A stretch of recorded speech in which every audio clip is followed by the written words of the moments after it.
बड़ा सम्मान से बड़ा प्यार से बैठल बनी जा कि देखी ई बड़ा सम्मानित धरती बा। यहाँ के लोग बड़ा सम्मानित हो। इतना आराम से भैया बिरहा का आनंद लेते हो, क्या कहना है। यह बागी बलिया बलिदानी धरती। इधर मास्टर कोनो तरक का इशारा करत हो। लोग यहाँ बिरहा का पेवर सुनवैया लोग बैठा है। बिरहा हुई कोनो दुल्हा दुल्ही से एक बात कहत बका कहे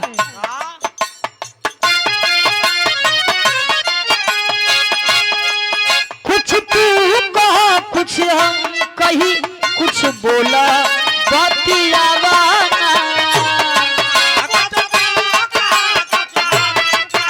कुछ बोला बतियावाना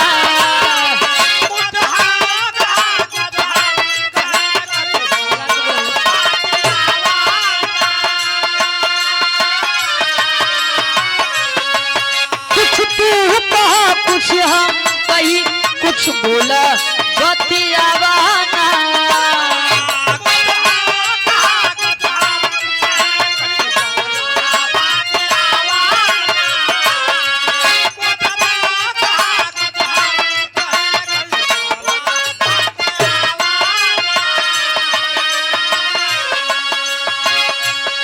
दुल्हा दुल्ही से बड़ा परेशान बा। शादी भइल बा, पहली रात बा, ना दुल्ही दुल्हा से कुछ कहत बा, ना दुल्हा दुल्ही से कहत बा। चुपचाप का बैठल बाड़ू धनी नियर तनियावा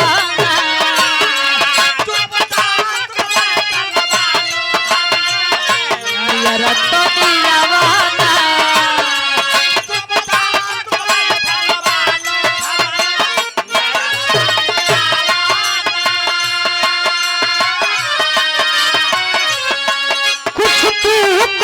कुछ हम कही कुछ बोला बतियावाना चुपचाप का बैठल बारू धनी नियर तनियावाना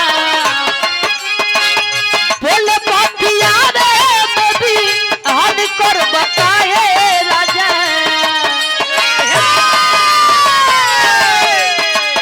बोले बतिया रे बेबी हन कर बताए आज वाली रतिया जी यान कर बताए राजा जी यान कर बताए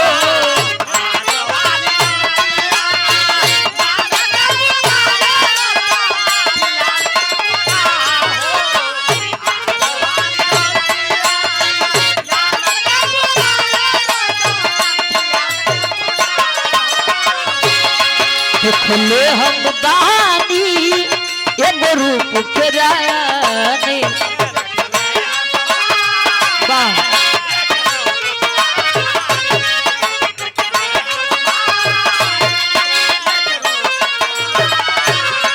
भगवान से उहे हम मांगत बानी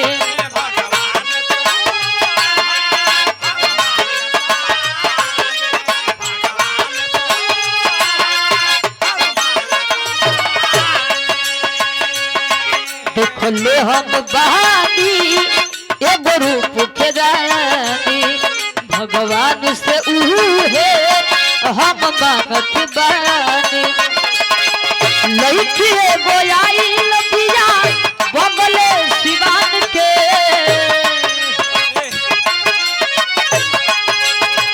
लइकी एगो आई लबिया बगले सिवान के देखले बानी तू पड़ा एगो चाँद के देखले बानी तू पड़ा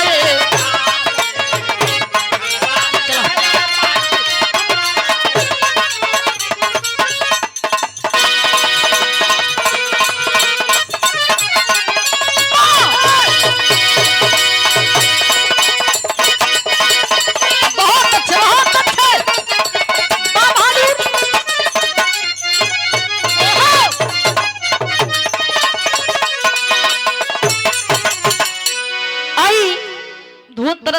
है आनंद का छड़ी है। धुन आवत है अनही मती आवत है तूफान मती निकल जाते। धुन का कोनो गारंटी नहीं बा। लोग बैठल बा बिरहा सुने खातिर अमनी के भैया धुन को गवैया नहीं जब बिरहा के गवैया है।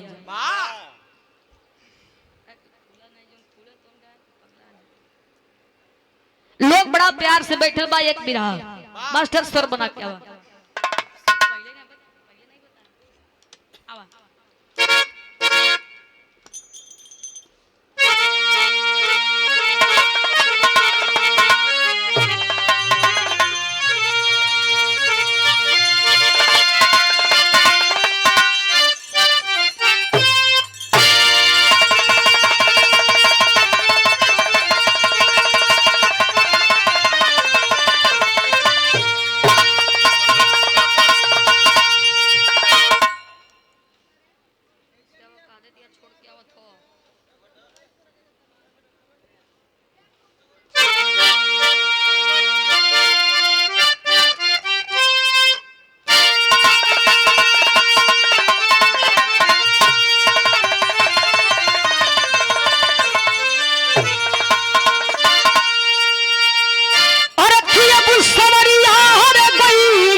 हमरे कवि जी 4 लाइन भूमिका के अंदर बड़ा सुंदर भाव लिखत हुआ। कैसे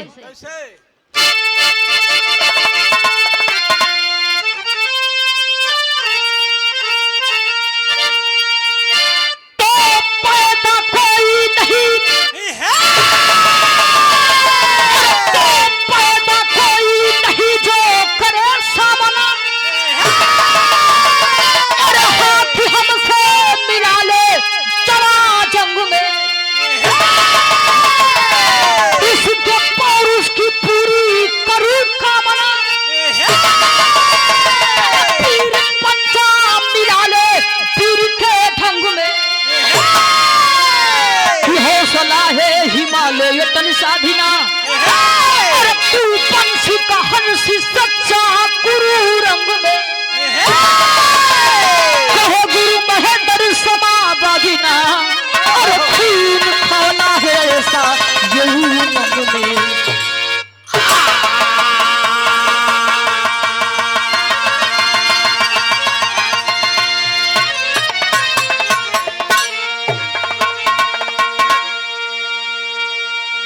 कहो गुरु महेंद्र समाबादिना। खून खवला है ऐसा ये उमंग में। एक लाइन मास्टर हमरे कवि जी बिरहा के अंदर कव्वाली के अंदाज लिखो तनी लय बना के आ जाए मुन्ना।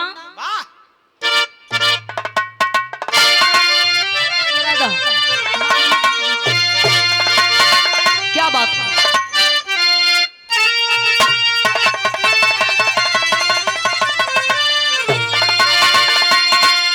देखा पहले के जमाना से अब के जमाना से जच्चा बड़ा अंतर हो गया।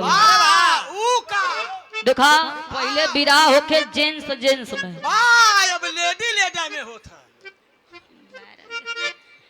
देखा थोड़ा कम पढ़ा लिखल हुआ। लेडी लेडा का मतलब के कोई जेंट्स से कोई लेडीज। देखा जब रामदेव गुरुजी या बुल्लू गुरुजी का बिरहा होके तो और समय बुल्लू गुरुजी खड़ा होके तब बड़ा लहाई के गावे। लहाई के कैसे गावे।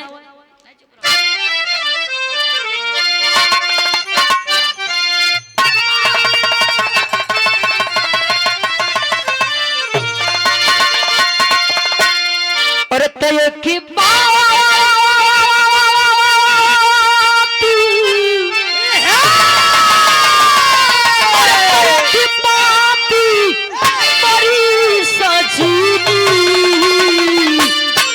गठियाल चुनरिया में।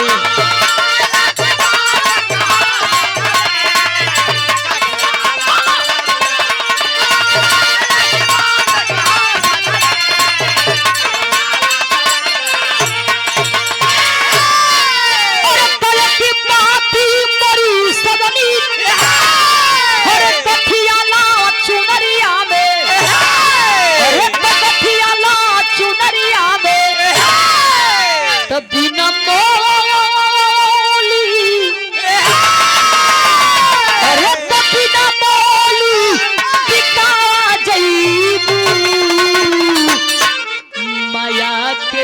पजरिया में।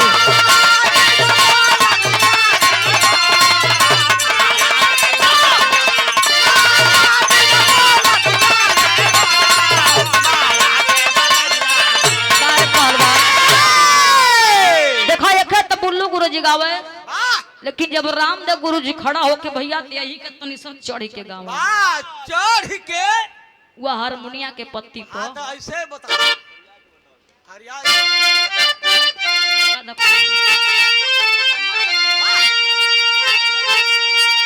अरे पुका दे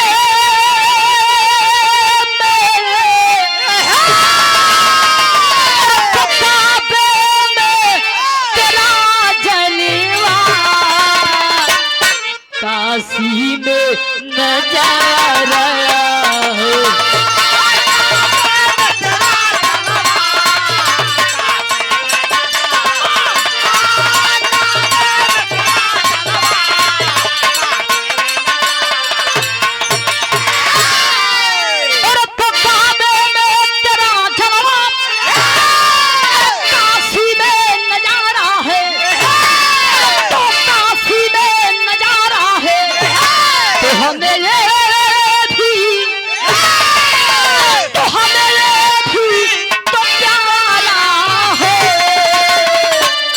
हमें वो भी तो प्यारा है।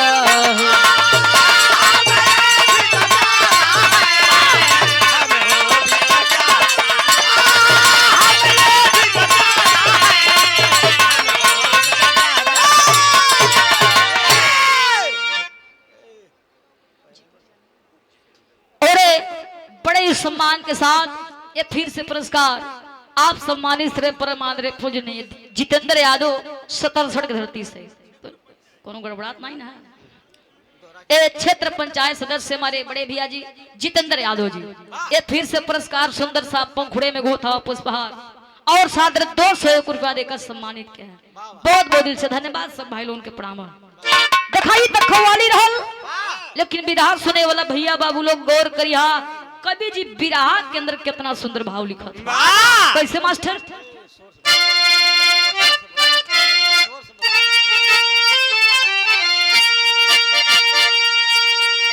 अरे तो धरती पर ही,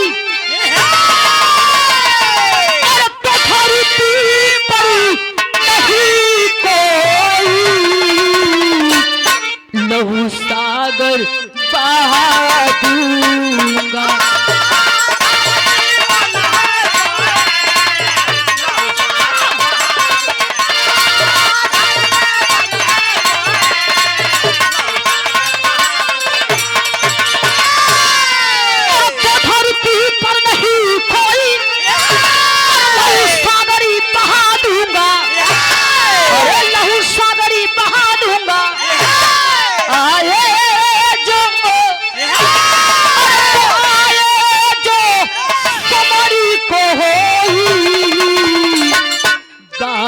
से चला दूंगा।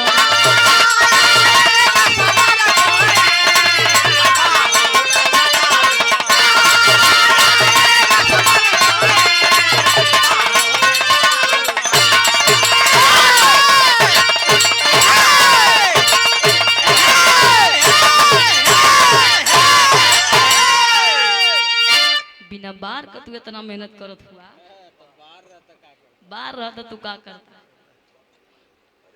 अच्छा बाबूजी बिरहा पत्नी सा गौर करें जाए। ई बात हो समय कबा जब पांचों पांडव अज्ञातवास बिता के हस्तिनापुर घाटी पर अइलन। ओ समय पांचों पांडव दुर्योधन से अपन हक हिस्सा लगले मांगे। पांचों पांडव कल के अच्छा तमन का 5 ठे भाई है जा 5 ठे गांव दे दा। दुर्योधन कलन की ना तोरा के सुई के नोक के बराबर भी जमीन न देव, हाई 5 गांव तो दूर है। अगर जमीन चाहिए तो हमारा युद्ध करे के पड़ी, नहीं तो बिना युद्ध कैले जमीन मिली नहीं। भगवान श्री कृष्ण कन्हैया जी दुर्योधन के समझावत हो मनावत हो, लेकिन दुर्योधन माने खातिर तैयार ना होत हो। युद्ध का तैयारी होके लगल। वही कुरुक्षेत्र के मैदान में पांचों पांडवों की सेना एक तरफ और कौरव दोनों सेना का एक तरफ, दोनों सेना भैया आमने सामने खड़ा बा, युद्ध शुरू होके जा रहा बा। तब तक कोई समय एक ठे छोट सा लड़का, छोटा सा हाथ, छोटा सा पाँव और छोटा सा तरकस, छोटे धनुष और तरकस में मात्र 3 ठे बाढ़ रहल। कुरुक्षेत्र के मैदान में गईल बा, जब दोनों ओर का सेना देखल कहल कि अरे ये कुरुक्षेत्र के मैदान में छोट सा लड़का या का कर बा, यहाँ से भागा भाग लड़का। जब इतनी बात लड़का सुना जोन मार दोनों ओर का सेना यल्लम बल्लम गदा ले के भाजत हुआ, ये दोनों ओर का सेना जाके हमसे फरियाली, हमार कुछ कह ना पाए। भगवान श्री कृष्ण कन्हैया जी लगला मने मने सोच कहल देखे में सरवाई बड़ा छोट, लेकिन अकर बात बड़ा बढ़न बढ़न बा। तू लड़का दोनों सेना से थे बात के का विराह में एक थे गीत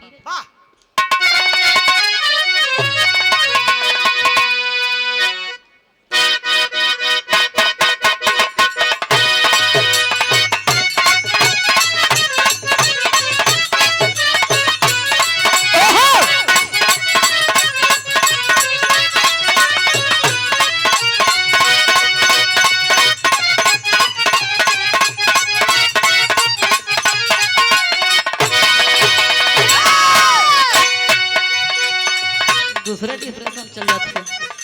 ये देखा ई थरद नहीं खोनम में हरारू का दिल का दर्द कैसे मास्टर? पहली रात पायल तुरला,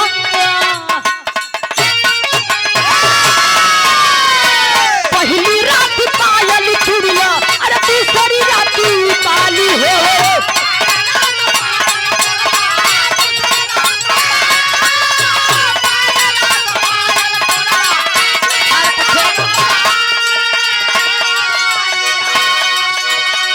दूसरी रात झुमका झुलनी तुरला हाली हाली हो।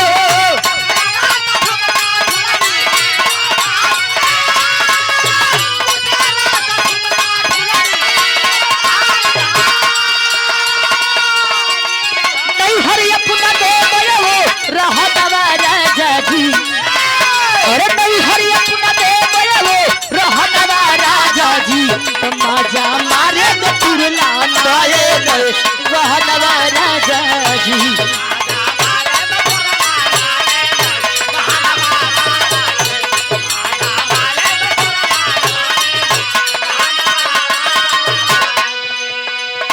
लेकिन विराट सुने वाला भैया बाबू लोग गौर करिया, तू लड़का दोनों सेना से थे बात कहता का कहे कि के पिया वाला सही तना और के करमाई दूधी हो।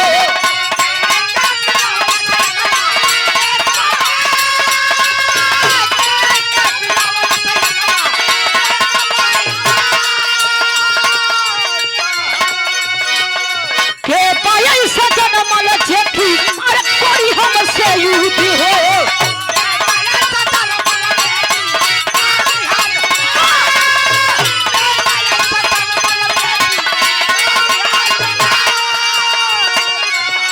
अरे छाना भर में होता ले परनवाराना में, अरे छाना भर में होता ले परनवाराना में, तभी न की नान पाई मरली कतन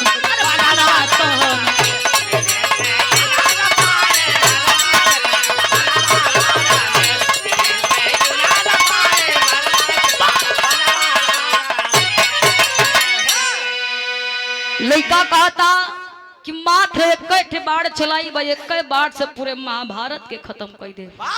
और लड़का इतना नायक और बात कर रहा बा कि हमार जोड़ ये धरती पर ना केहू पैदा हो ना पैदा हुई। भगवान श्री कृष्ण कन्हैया जी कहना के बेटा बच्ची देखा यहाँ गुल्ली डंडा का खेल ना होता, यहाँ महाभारत की युद्ध शुरू हो जात बा। लड़का कलश की कौनो युद्ध शुरू होके उसे हमसे का लेवे देवे के हा। भगवान श्री कृष्ण कन्हैया जी समझ गए कि लड़का बड़ा जिद्दी, अगर ना रोकब तो एक बार से महाभारत के लिए भी थी। ओ समय भगवान श्री कृष्ण कन्हैया जी लड़का के तनी सब बगल में लेके गईलन। बाबा साइड में बगलिए में थे पीपर का पेड़ रहल। भगवान श्री कृष्ण कन्हैया जी कहलन कि अच्छा तब मानत है कि तू वीर हुआ, पहलवान हुआ, बुद्धिमानी हुआ, लेकिन हम ऐसे न मानब। तोहरा से परीक्षा ले, अगर वो परीक्षा में पास हो गईला तो समझ जाए कि तू असली पेवर वीर हुआ। लड़का कलश की तोहार इच्छा हमार परीक्षा जल्दी ला। भगवान श्री कृष्ण कन्हैया जी कहना कि अब पीपर के पेड़ में जितनी पतई लगल है मात्र एक बार से पूरा पतई के छेदे के हुई। लड़का का तो बस इतना छोटा सा बात। भगवान श्री कृष्ण कन्हैया जी लगला मने मने सोचा, कहे लगला कि लड़का के भाई छोट समझ में आवत है। लड़का का काम करे भैया तरकस में से बाढ़ निकाल के जब ही मंत्र के पढ़े चालू करे जा रहल बा, तब तक भगवान श्री कृष्ण कन्हैया जी एक पीपरा का पतैया तोड़ के अपने पैरवा के तरवा दबा ले। लड़का बाढ़ छड़ावे के छड़ा देलस, जितनी पतई रहा मात्र एक बार से पूरा पतई के छेद छेद छेद छेद छेद छेद छेद नहीं मन बोल। अरे बुढ़ाऊ जितनी पतई रहा मात्र एक बार से पूरा पतैया के छेद के वो बड़वा भगवान श्री कृष्ण कन्हैया जी के पैरवा के ऊपर लगल नाचा है। भगवान श्री कृष्ण कन्हैया जी कहना कि कुल तो ठीक हो, लेकिन हई तुहार बड़वा हमरे पैरवा के ऊपर का करत है। लड़का हंसत कहता सुना, जितना तू हमके पागल समझत हुआ उतना हम हई ना। वो तोरे पैरवा के तरवा एक पीपरा का पतैया, वो पैरवा हटेबा तो पतैया के छेदी, अगर ना हटेबा तो तोरे पैरवा के छेद के पतैया के छेदी। भगवान श्री कृष्ण कन्हैया जी भी डर के मारे ऐसे पीछे हट गइला। कौनो टिकना सरवा गोड़ो छेदई बड़ा जिद्दी लगत है। भगवान श्री कृष्ण कन्हैया जी समझ गया कि लड़का बड़ा तेज, अगर ना रोको ये कई बार से महाभारत के पूरा समापन कर दे। ओ समय का काम कैले अपन दिमाग लगला इस्तेमाल करे। कहे लगला अच्छाई बतावा तू जब कयालू खाली लड़ाई के बात करत हुआ, अब ही तोहार परिचय ना भइल कि तू के हुआ, कहां का हुआ, तोरे माई बाबू का नाव का हम अपन परिचय बता दा। लड़का परिचय बतावे का कहे मास्टर बिरहा में एक फिर गीत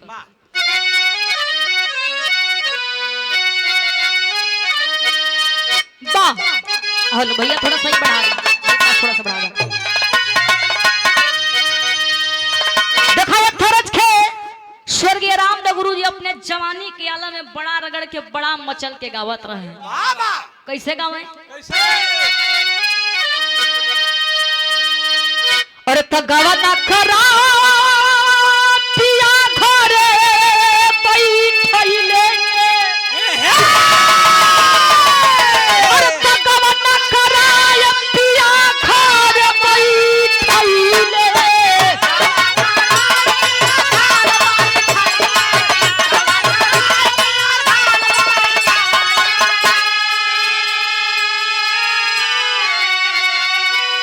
अरे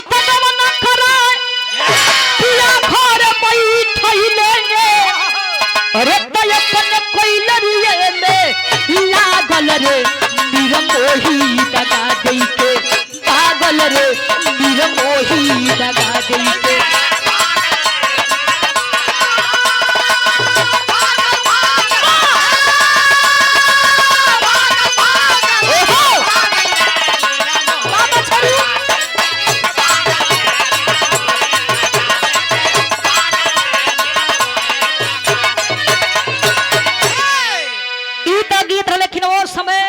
लड़का अपन परिचय भगवान श्री कृष्ण कन्हैया जी से बतावत बका कहे, अरे तब परबरी खत्म हमारा भी बताता,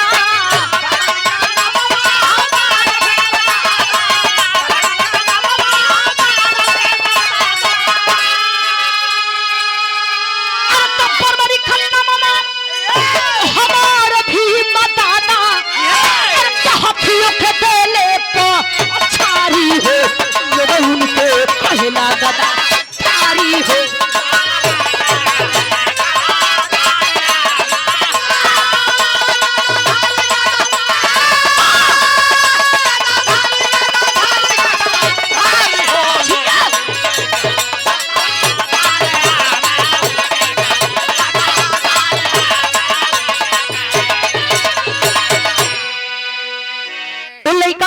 हमार नाव बरबरीक बा, हमारे दादा का नाम भीम, हम भीम का नाती है। हमारे बाबू का नाम बा घटोत्कच, हमारे माई का नाम है कंटिका। भगवान श्री कृष्ण कन्हैया जी कहल कि कुल तो ठीक है, कुरुक्षेत्र के मैदान में आयल तो रहला जरूर, लेकिन के करे ओर से लड़ल चाहत रहला। बरबरी कहला कि हमारे माई तक कहले रही बेटा जे करे ओर का सेना कमजोर पड़ी ओकरे ओर से जाए के तू लड़िया। ते कन्हैया जे करे ओर का सेना कमजोर पड़ी ओकरे ओर से जाए कि हम लड़ब। जब इतनी बात भगवान श्री कृष्ण कन्हैया जी सुनल बाबू लगल मने मने सोचे विचारे, कहे लगलन कि ई त लड़ाई धर्म आ अधर्म का बा। हम तो धर्म के जिताई, लेकिन अधर्म की ओर को लोग हारे लगी हैं तो ओकरे ओर से जाके लड़े लगी हन, धर्म का हार हो जाई और अधर्म का जीत हो जाई। भगवान श्री कृष्ण कन्हैया जी बाबू मनवा में इतनी बात सोचत हो तब तक बरबरी के ठे सवाल कह देलन। कहलन कि अच्छा ही बताएं प्रभु, दोनों ओर का सेना वो कुरुक्षेत्र के मैदान में एकत्रित बा, हम सही बतावा कि हम विजय के कर हुई। भगवान श्री कृष्ण कन्हैया जी कहला कि बस बेटा अब तू असली मौका दे देले। कहला कि विजय वही कोई जे करे और को कुंवार लइका वीर होखे, बलशाली होखे, आ बुद्धिमानी होखे, अगर जेकरे ओर से जाए कि अपन बलि दे दे ओकरे ओर का सेना विजय हो जाए। लइका का तक की हो बात का ला तो हमारा मुड़िया काट ला, हमरे दादा के जिताए दा, लेकिन ए प्रभु हमारे थे सपना, हमारे थे इच्छा, हमारे थे ख्वाहिश रहल कि महाभारत का हम लड़ाई देखी। भगवान श्री कृष्ण कन्हैया जी कहलन कि तोहार मुड़ियो कट जाए तो बहुत हुए महाभारत का लड़ैया देखबा। कैलन का बिरहा में टेरी के भाव भूसी और भूसी धरती से बड़े सम्मान के साथ नरेंद्र सिंह की तरफ से है ना सादर 100 रुपया देकर सम्मानित की बहुत बहुत दिल से धन्यवाद। रोकी बनवा भैया मरथावा केहू न रोकी बनवा सब कर समर भूमि में कट जाई करतनवा रे करतनवा रे करतनवा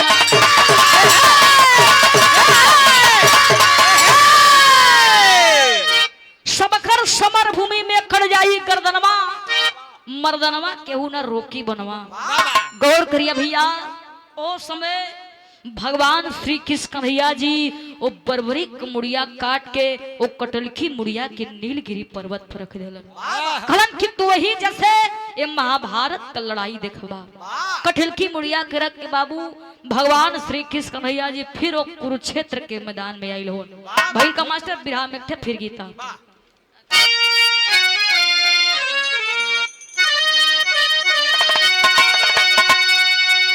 अरे तमाई हो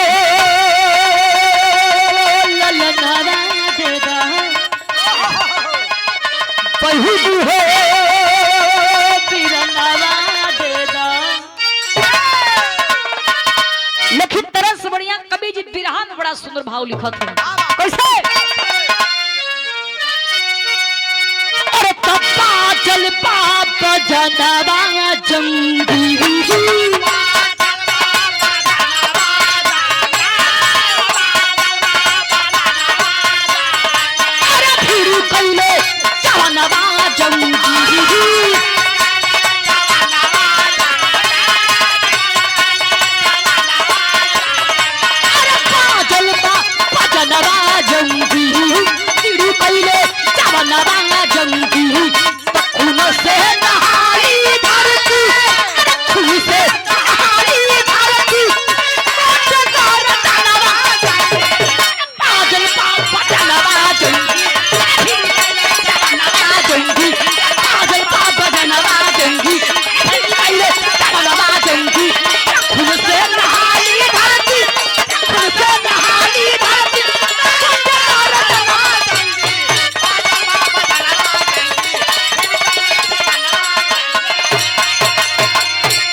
ध्वजा खे संभारे रखी परी बैठे भगवान हो सर से कटाला सर से फटलया सम्मान हो।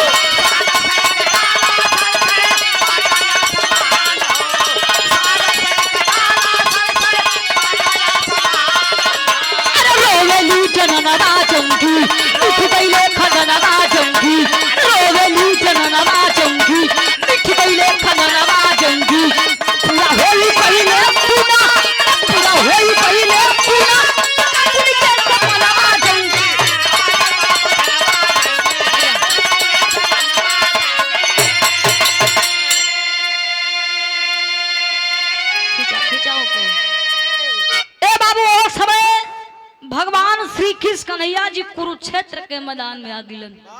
दोनों ओर से लड़ाई चले लागल। न पांचों पांडव कम होथन और न कौरव को सेना। धरती खून से लहूलुहान हो गई। लाश पर लाश बाबू वो जमीन पर गिरे, लेकिन वो लसिया केहू से गिनले न गिना। वही समय दुई जानी के बड़ा चिंता होखे लागल।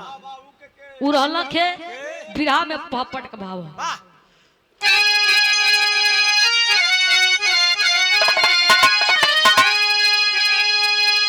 अरे तरंगाइल खूब से कुरुक्षेत्र के धरतिया छतिया फाटेला। पागल भइली दुर्योधन छतिया छतिया फाटेला।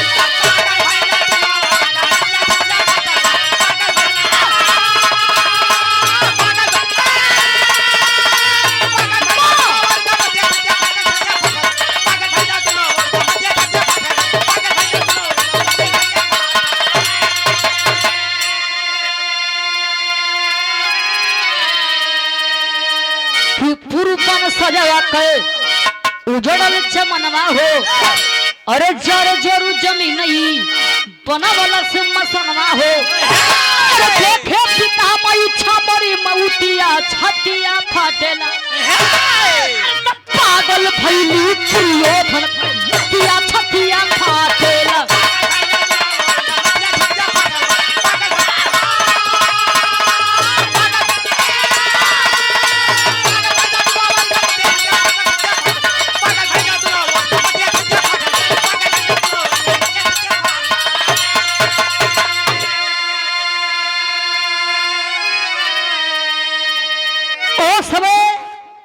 दुर्योधन या सपनी के बड़ा चिंता होखे लागल।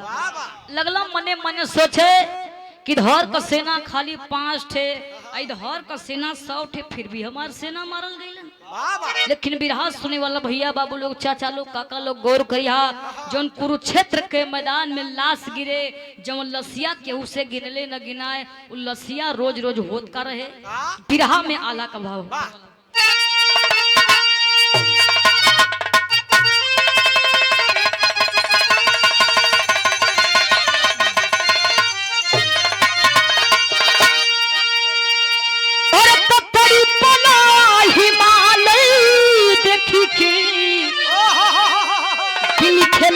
सगरवा तो गईले हमारा जखूत सुना थरुना।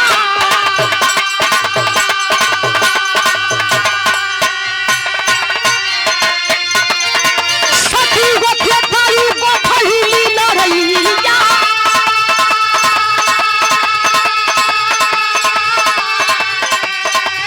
अरे सखी गोथे थाई गोथली लड़ैया।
जौन 5 पांडव का पत्नी रहली द्रौपदी, संडी का रूप धारण करके रोज सुबह में लड़ाई होके और रात के समय में जाके पूरा लसिया के खा जाए। ऐसे करत करत करत करत 18 दिन बीत गई।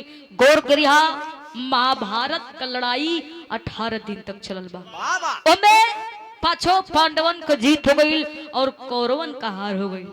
जब 5 पांडव भैया जीत गए तब भीम के घमंड हो गई। मार अपन लगला बाप पखुरा कहे लगना सुना ई लड़ाई हमारा वजह से हमरे बले पर जीतल गई है। ए भैया अर्जुन तर्कस में से बाण निकाल के हो ताना ठोकत हो, ज्यादा बोला मत। ई लड़ाई हमारा वजह से जीतल गई है। फिर कला के छोड़ा हटावा एकर फैसला भगवान श्री कृष्ण कन्हैया जी स्वयं करियो वही जे चला भइल का बिरहा के आखिरी भाव खड़ी कमा में कर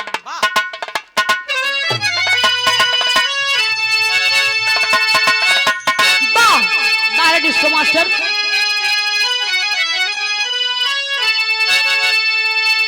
देखा पहले के जमाना में के पंधारी ज्यादा गावत रहे। कैसे गावे? कैसे तू कैसे? अरे हमारे गुरुजी बताए रहे, हम जानते हैं। अरे तया बता मिली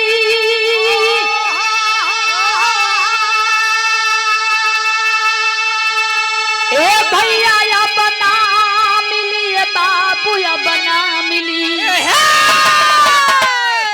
तो जेकर मर गईली मातारी आ बना मिली।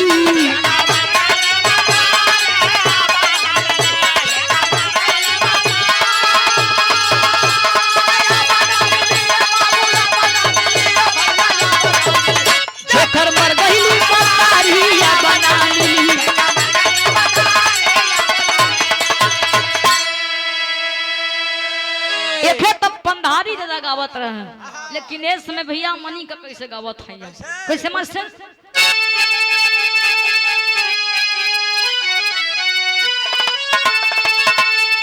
अरे तो चले कुंवर कन्हैया संग में पांडव पीरावा अरे तो जितलस कैसे के लड़ैया बताई हीरावा।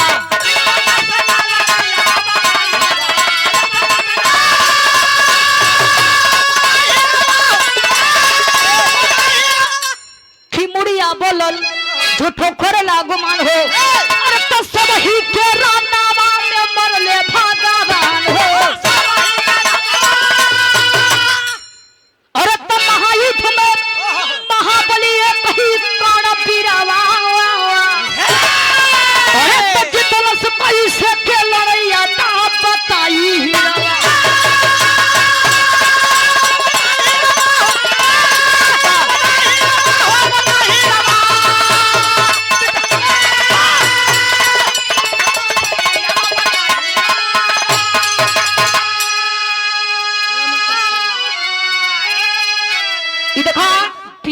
मेन आखिरी निचोड़ बा पांचों पांडव भगवान श्री कृष्ण कन्हैया जी वो बर्बरी के पास गई हो। भगवान श्री कृष्ण कन्हैया जी वो बर्बरी का कटलखी मुड़िया अपने हथेली यानी अपने हाथे पर रख ले हवन। इधर भैया भीम के अंदर मान लगा लड्डू फूटा है, मार मने मने सोचत हो कथु हमारा नाती है हमारा वाला करी कही तू ही सबसे वीर रहला। बर्बरी जाके अरे भीम जाके बर्बरी से कहना कि अच्छा ही बताओ बर्बरी कि महाभारत की लड़ाई में और कुरुक्षेत्र के मैदान में महाभारत का लड़ाई केकरे वजह से केकरे बले पर जीतल गई। वो बर्बरी का कटल की मुड़िया कुछ हो बोलत ना बा। भगवान श्री कृष्ण कन्हैया जी कहना कि बर्बरी तुम्ही को फैसला करना है क्या सही और क्या गलत है। तो उसने भैया कटल की मुड़िया का थे अच्छा ही बतावा का दोनों लोग लड़ैया में गलला का ए भैया भीम जी सुन कला कहो एकर माथा वो थना न पगला गइल अब भाई वही जैसे आवत है जा कहता कि दोनों लोग लड़ैया में रहला का। बर्बरी कहना कि सुना वो कुरुक्षेत्र के मैदान में तो लोग को तथा है पता ना रहे मात्र दू ठे वीर योद्धा दिखत रहलन। पहला वीर जेकर चक्र सुदर्शन चलत रहल आ दूसरा वीर रहल कर्ण। काहे खातिर बीस रहलन?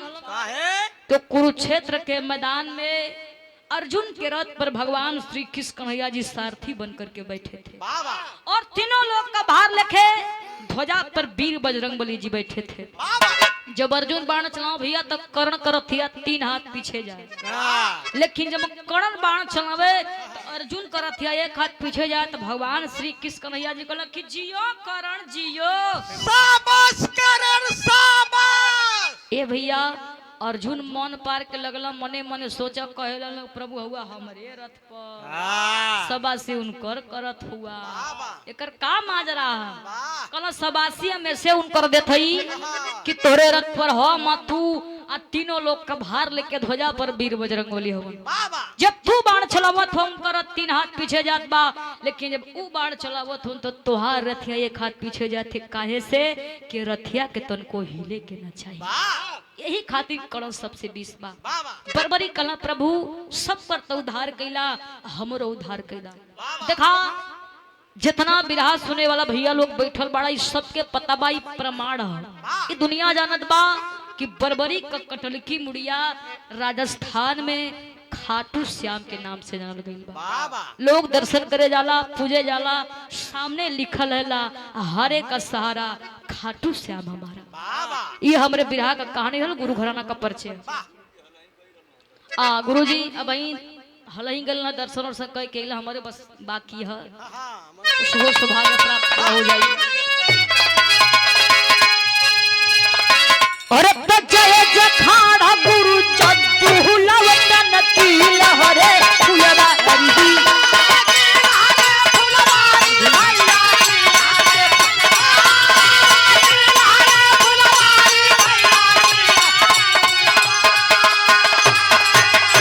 अरे तो सर्वश्रेष्ठ नारायण रामधार की तैयारी